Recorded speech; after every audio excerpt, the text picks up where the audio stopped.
fighting us. Wait for our response.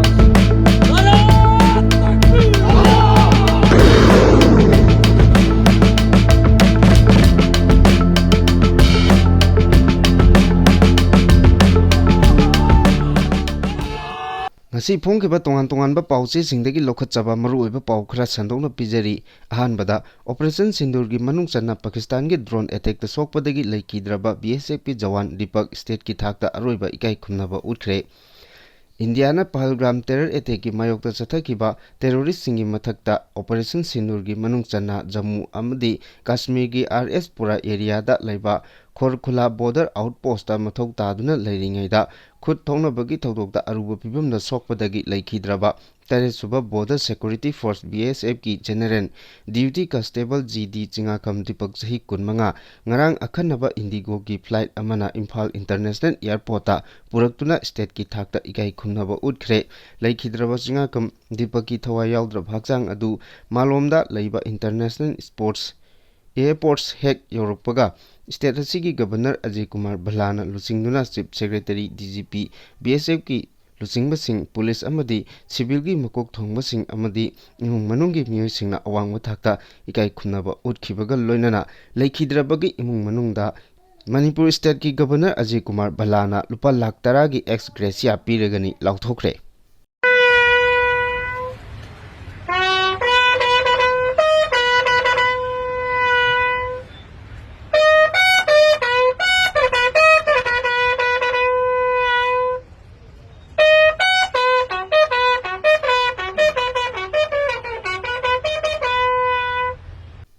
Makatarpo pauda India ga ceasefire matung Pakistan da emergency lauthokre. Pahalgram attack matung India amadi Pakistan lebak ani gi marakta akanba lan chatharingai manung Pakistan gi manung chana leiriba Balochistan da mafam adugi lalulu group ama oiriba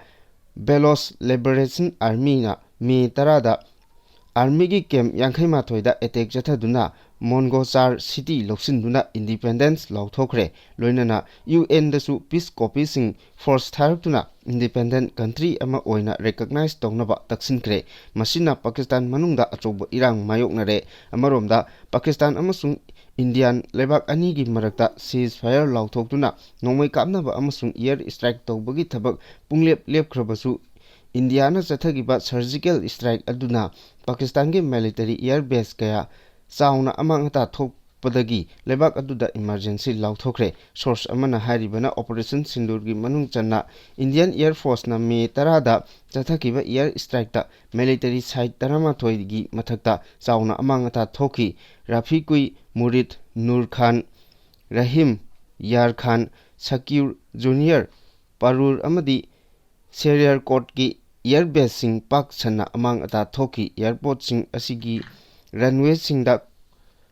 collapse oibana maram oiraga plane paikhatpa yadre air defense radar system su chauna amang ata thokre maraksida India ki prime minister na Operation Sindur mai pakna pangthokraba matung ihan hanna lebak asigi miyamda piba mahaki address amada Pakistan na terror amasung tok ani asi punchinba yaroi hojik asi lan amasung terrorism gi madam natti India gi maikaidagi shanti gi oiba khongthang sing chogalle adubu Pakistan na India da terrorism amadi akiba piba gi thong sing chatharaklabadi madu India na chapchana pakhum pigani haiki Makatarpada Pakistan ga tainaba Western Front ta ahenba miyeng thamlabasu sahi ani helaba Manipur gi crisis asi nathaiduna chatpa yaroi haina Govt.Da na khanghankhre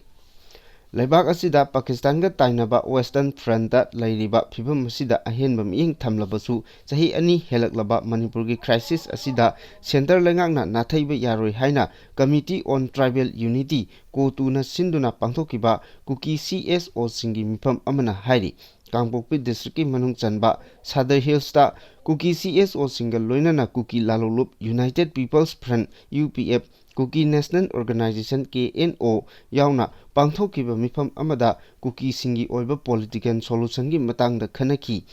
We forward for separate administration for Kuki-Zo haiba thimda Kangpokpi district ki headquarter da leiba LNC Hotel da pangthokiba mifam asi icham chamba mifam ama nate Kuki-Zo Singna sahi ani hena changsillagliba khongjang asi hanba leiroi haiba adu Delhi da khanganbagi pandamda chathakibani hairi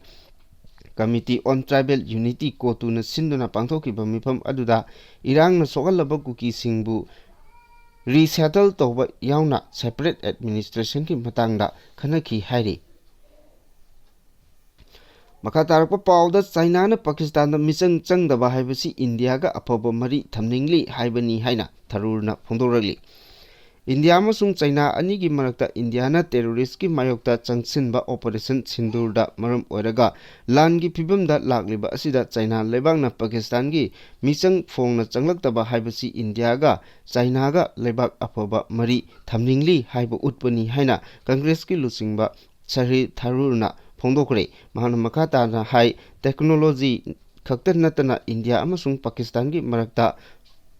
market ki chauna competition leiba maramna market sing control tognaba honabada lebak anigi mari asi chetsin hanba mathau tai haibagi praman sing China lebakna ngasi phoba phongdoktuna lagli miyamna khangrabasu China na India asi asuki matik maru oina Kanba market ni haina lauri India na terrorism gi mayokna na bahonabada mathau taba action lokotpada China na neutral oiba position lorakani thajai amadi China gi authority singna India amasung Pakistan gi tension hantahannaba amadi waroisin purakna bahonabada achoba thodang lorakani haina thajai haina phongdoki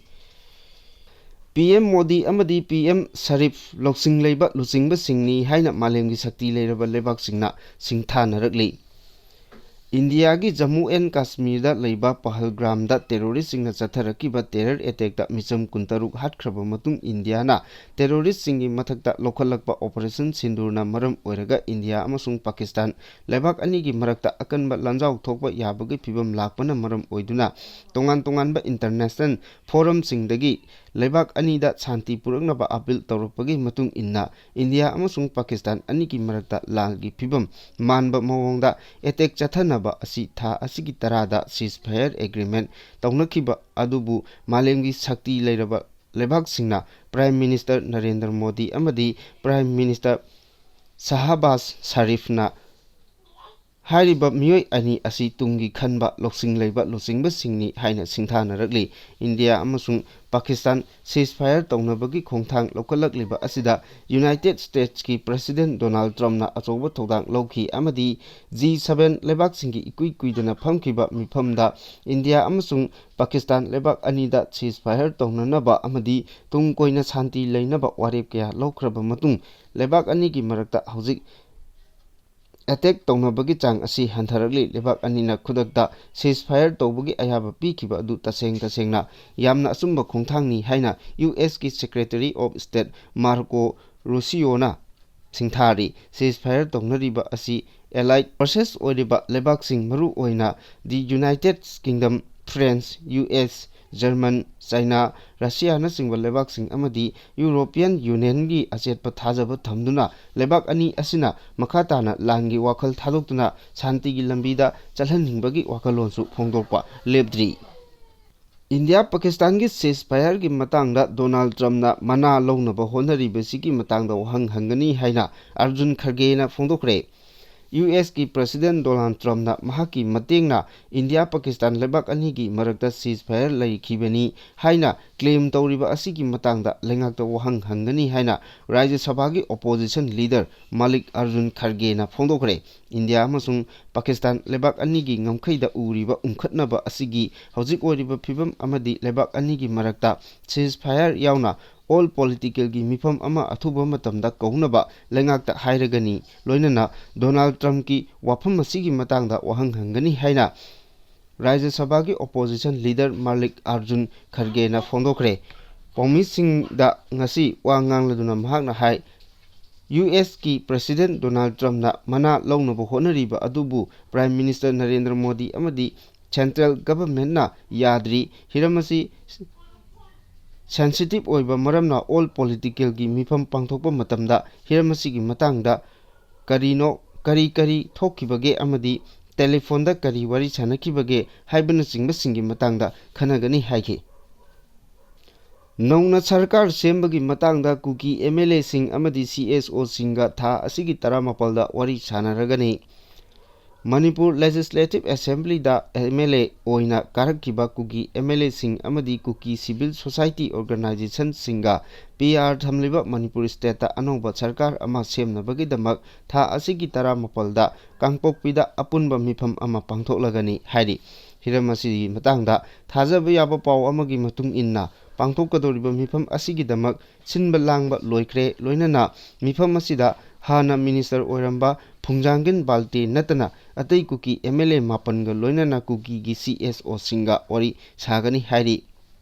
mifam aduda hojik maitei amadi kuki gi CSO singna chanaba hokraba peace dialogue adugi matangdasu makhatana kuki gi maikeidigi karamba phirep logani haibagi matangdasu munna khanagani hairi Makhatarpa pauda sahi ani faraba Manipur gi irangbu center na nathaiduna thamdanaba Kuki-Zo luchingba singna appeal tawkhre lebak asigi western front da pungning lukkhiduna sahi ani faraklaba Manipur gi irang asibu nathaiduna thamduna Kuki-Zo luchingba singna center lengakta appeal tawkhre Committee on Tribal Unity kotuna sinduna kangpokpida high level leader Consultative and Interaction Program pangthokduna political resolution gi matangda kumna khanakhre mifam aduda United People's Front UPF Kuki National Organization KSO amadi KNO amadi tongan ba civil society organization singi lujingba singna saruk yakhi mifam aduda maru oina political negotiation gi status we forward for separate administration social ga mari leinaba maru oiba wafam sing amadi Kuki-Zo gi oiba inclusive tragedy gi matangda khanaki Kangpokpi district ki headquarter da leiba LNC hotel da pangthokiba mifam aduda Kuki-Zo miyamga mari leinaba issue sing thabakta onthoknaba honabada chaknairaba luchingba sing community stakeholders sing maru oina village chief Kuki NP gi luchingba sing district asida leiriba tribe organization sing mahiroi lup sing nupi lup sing amadi naha luchingba sing kusamnaduna thabak tongminabagi tangai fadaba wafam sing khanaki mifam aduda kotu gi chairman Thanglen Kipgen Kuki National Organization KNO gi wangangloi Dr. Silent Haukif amadi United People's Front UPF ki wangangloi Aron Kipgen na maru oiba wangangloi singna mifam adubu saruk yaduna pangthokhi NPO na warning tawrakli Senapati town da makhal amatagi akaknaba activity sing Naga People's Organization NPO gi ayaba yaudana pangthokpa yaroi haina warning tawrakli NPO na thadorokpa chirol amada organization asidagi mangjaunana ayaba lawdana Senapati town da ban strike blockade rally na singba protest amadi mela na singba amata pangthokpa yaroi pamdaba thodok sing thoktanaba amadi Senapati town area da ingna signal leinaba phibam masi lehenabagi damakta athingba si thambani hairi maram masina athingba sigi mayokta organization association group natraga lanai miyosing na thabak tawrakpa tarabadi makhoigi mathakta logi oiba thabak lokatkani kanagumbana permission loba pamlabadi NPO gi office ta pau phawirau hairakli Makha tarakpa maroiba pauda Churachandpur district ta nomagi tangai fadaba pochai sing phangdabagi khamthengna ware pochai khudingmak MRP gi mamaldagi chada kundagi nifu phawba henba changda yole Kanglup ki irang mayok nariba Churachandpur district ki miyam nomagi tangai fadaba polam sing phangdabagi khamthengna awaba mayok nare chana thagnaba polam sing MRP gi mamaldagi chada kundagi nifu phawba hengana yole Govt.Da Dimapur amadi Aizolda cement bag da lupa 350 dagi chamri fawba pibadu Imphal City dagi kilometer 100 rom lapna leiba Churachandpur da bag da lupa 400 yaure nongju thagi matamdagi masidagi hena awaba phibamda mayokna gadori Manipur gi South Hill district ki manung challiba maru oina Churachandpur Chandrel amadi Tengnopal da leiriba miyosing nomagi tangai fadana changraba yadraba polam sing yauna thaugi mamal ka hena wangmana selthumgi awaba mayoknare Churachandpur district ki khwaidagi maru oiba pochai sing puthok pusin tawnariba Imphal Churachandpur highway Kangluk ki irang asina maram oiraga pochai pusinba yadri masigi atopa lambi oina Mizoram gi capital city Aizawl dagi kilometer chani marifu rom sangba singi yamna khudong thiningai oiba lambi gi saruk sing phauraga Churachandpur tamna pochai pusilakpada lambi gi khudong thiba kaya so mayoknari lambi gi phibam asi ka hena phatabada natana akhuba slip chatpa amadi landslide na singba kaya mayoknabana Aizawl dagi Churachandpur tamna malpuba truck sing laknaba honabada numit nini amadi masidagi hena changli Mizoram amadi Churachandpur go lonariba tuibai turelgi mathakta sariba yot ki thong asisu yamna condition phaba haibadu oidabana akaknaba belum khaktamak puhallaga truck sing lanthok lansin tawhalli Churachandpur da leiriba petrol pump ayamba thong lon khibana black ta oina hanari hanadagi imphal dagi Churachandpur tamna pusallambani adubu haujikti pump sing lon khibana petrol gi mamal asi liter da chada kungi changda hena maman hengana yole Churachandpur district da operate tawriba Kuki-Zo sing asinasu Aizawl dagi Churachandpur tamna pot pusilak liba truck sing yauna local trader amadi shopkeeper singda makhal makha kaya gi tax kaya lauri masina pochai singi mamal ka hena wangkhalakpagi maram amasu chauna oiri Churachandpur kaithelda vendor phamliba singna phungdorakpada sahi amagi mamangda cheng kg da lupa yankai piramba adu haujikti cheng kg da lupa humbudra yaure gas ki mamalsu sada kungi changda hengatle alu kg da lupa nimfu tilau keli da kg da lupa humfu aduga Singna kg da lupa sahum piri MRP tharaga lakpa mapandagi pusilakpa pochai singsu ifong phongna chada kundagi nifu phawba henba changda yong hengatna yoli masina miyam awaba kham thengle Churachandpur ware hairi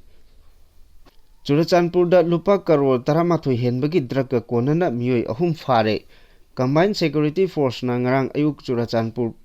gi new lamka dagi miyoi ahum malemgi kaithelda lupa crore 13 henbagi oigadaba heroin powder ga konana fare police dagi phongba pawgi matung inna drug pure haibagi akaknaba intelligence ki paw phangbadagi central security force amadi state police ki apunba kangbu amana new lamka area da achat awok sing check tawbagi thabak akanba chatharingai chingnaningai oiba bolero gari ama lakpadagi khamlaga check tawbada soft case 97 da yauramba thengnaki soft case sing adu da punna heroin gram kg ama point chama humphumari yauramba thengnaki phagalaba drug adu malemgi kethelda lupa crore 13.5 romgi oigani hairi drug konana farba miyoi ahum adudi Gauchinkhuk Beng dagi Milun Balfai chai kuntra mari Leijang village dagi David Nehatin Thang chai kuntra nithoi amadi Apollo Beng dagi Khulkholan chahi yankai humdoini phagalaba miyoi sing drug amadi vehicle asing aduga loinana Churachandpur police da sinakre hairi Churachandpur gi ji khomunwam village dagi yamlaba khulai phagatkre state asida shanti thamnaba combined force na leptana chatharakpa operation gi saruk ama oina Churachandpur district police station gi manung chanba leiriba ji khomunwam village dagi yamlaba khuju kulai sing phagatkre hairi police ki pauna hai 7.65 mm gi pistol ama 9 mm gi pistol ama single barrel ama hand grenade ahum pompi ani tia smoke cell ani yauna atai yamlaba polam sing phagakre hairi atopa amana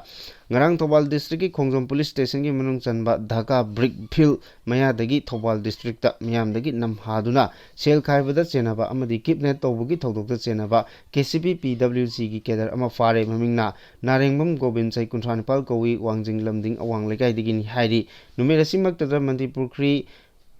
Maryland laiba bharagi yum amadagi KCP PWG gi kedar ani fare farabasing adudi andro makha lekai dagi asaibam gopen chahi ni phumdoi amadi sinam maning lekai dagi laisrum chana macha laima chahi ni phumanga koi hairi Sagolmang police station gi manung chanba RSS ki office mob attack jathaki bagi thodokta chenaba mi ani security na fare faro mi ani adudi yumnam khuno owang lekai dagi Haubijam Kumarji chahi ni phumanga amadi lekai asimakta dagi Haubijam angangcha koi Miyoi ani asi lising ani kunmari gi November thada RSS Haurogi office ta attack toropada chenaba miyoi singni hairi makha tarakpa aroiba pawda 4-year BA BAC tawni tawroi khangalu haina desamna kongjang changsinkre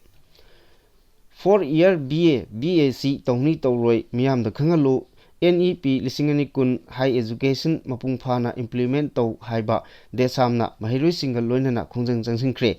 National Education Policy 2010 gi matung inna state asida 2010 kulhumdoi gi session dagi chanaba hogani haikiba policy asigi 6 semester loiraba 7 amadi 8 semester tamgadoriba mahiroi singna kari college ta tamgani kari subject tamgani khangandriba asi athubada khangalu haina changsin khiba khongjang adu kwa kaithelda leiba desamgi mayai loisangdagi masing yamlaba mahiroi singna hoduna education director gi office phawba Manipur gi Governor gi office tamna khongjang changsil lakhi khongjang asida saruk yakiba desamgi thongmi kyana sahi mari gi course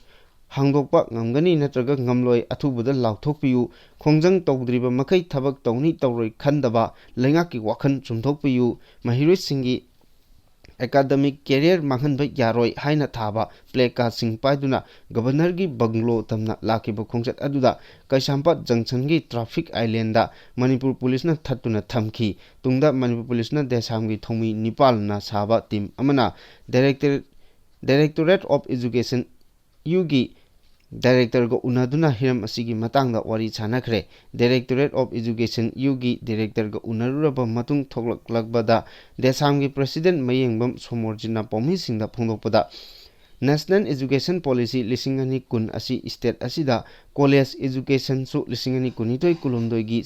session dagi implement tawkhibagi matung inna ahanba batch ki oina June 13 da 6th semester gi exam asi thagadoribani amadi National Education Policy 2010 gi matung inna undergraduate asi sahi mari oiragani haina laukthokduna masigi coursing hangduna thamle adubu laibak thibadi 6th semester loiraba matung 7 amadi 8 semester asi karamba college singda kari subject da tamgadoribano haiba asi lebak asida laukthokduna lariba asi laibak thibani haina phongdoki